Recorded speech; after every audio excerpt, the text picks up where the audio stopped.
নমস্কার, শুভ সন্ধ্যা। নিউজ ভ্যানগার্ডের পর্দায় সকলকে স্বাগত। সঙ্গে রয়েছে শতাব্দী। গুরুত্বপূর্ণ খবরগুলোর দিকে নজর রাখছি।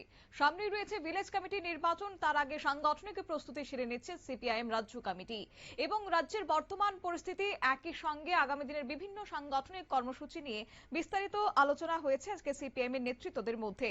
বিশেষ করে দুদিন ব্যাপী রাজ্য কমিটির বৈঠকের আয়োজন করা হয়েছে আগরতলার মেলার মাঠ স্থিত দশরথ দেব ভবনের মিলনায়তনে। অনুষ্ঠিত এই গুরুত্বপূর্ণ বৈঠকে উপস্থিত ছিলেন দলের রাজ্য নেতৃত্ব, বিভিন্ন জেলার প্রতিনিধিরা।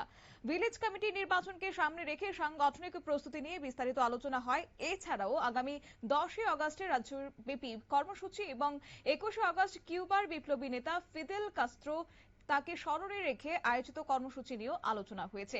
কি বললেন এই প্রসঙ্গে বিরোধী দলনেতা জিতেন্দ্র চৌধুরী, শুনুন।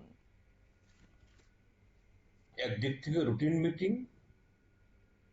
আরেক দিক থেকে যে সামনে যে গুরুত্বপূর্ণ কর্মসূচিগুলো আসছে সেগুলো নিয়ে আমাদের প্রস্তুতি কি হবে। সেখানে আমাদের প্রথম পর্বে হবে পর্যালোচনা। আমাদের পার্টির কেন্দ্র কমিটির গেল মিটিংয়ে 5টা রাজ্যের নির্বাচনের ফলাফল সম্পর্কে, যেখানে আমাদের বিপর্যয় হয়েছে, আমরা তার পর্যালোচনা করেছি। সেই পর্যালোচনার রিপোর্ট এখানে করা হবে।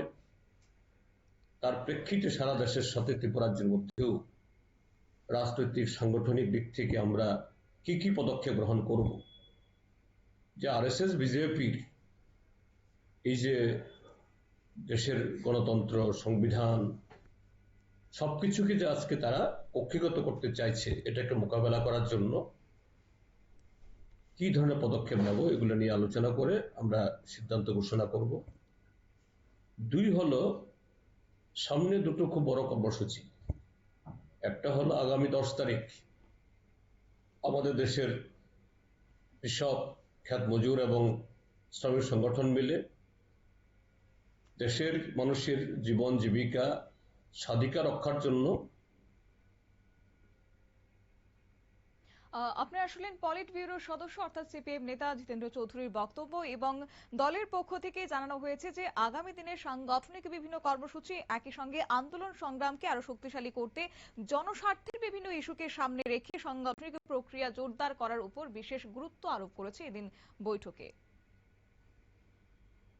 নিয়ে নিচ্ছি ছোট্ট একটি বিজ্ঞাপন বিরতির, সঙ্গে থাকুন।